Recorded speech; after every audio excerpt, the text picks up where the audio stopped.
soit légère. Je vous le disais dans les titres du journal, le BTS, brevet de technicien supérieur, et le HND, Higher National Diploma en santé, sont mis entre parenthèses. L'option ne sera plus disponible dans la palette d'offres de formation dans les centres supérieurs médicaux spécialisés. C'est l'une des conclusions tirées d'une concertation de plus de 5 heures de temps entre le ministre d'État, ministre de l'Enseignement supérieur, le professeur Jacques Famendongo, le ministre de la Santé publique, Dr Manaouda Malachi, l'Ordre des professions médico-sanitaires et l'ANIPES. Les différentes parties sont parvenues, non sans mal, à un consensus. Aboubakar Abou. La nouvelle de son retrait des curricula de formation avait déjà fait grand bruit.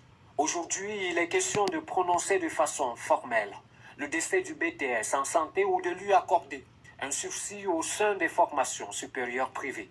Autour de la table, l'ordre de profession médico-sanitaire et l'ANIPES, l'équipe des experts de la santé prête à débrancher immédiatement ce patient, pour eux déjà à l'agonie. De l'autre, l'Association nationale des institutions privées d'enseignement supérieur, pour qui le BTS en médecine respire la santé. Des échanges placés sous l'arbitrage des tutelles respectives de chaque camp. La voix des professionnels médico-sanitaires semble s'être faite la plus raisonnable et la plus audible. Après 5 heures de débat houleux, les différentes parties sont parvenues à un consensus. Ça ne sera plus le BTS, ça va entrer, n'est-ce pas, dans la formation globale, n'est-ce pas, des personnels médico-sanitaires au Cameroun, avec un seul concours, une formation unique, un examen unique de sortie et un seul diplôme pour tout le monde. Une nouvelle qui frappe en plein cœur l'ANIPES, mais c'est la loi. Nous allons nous aligner sur les décisions qui ont ici été prises.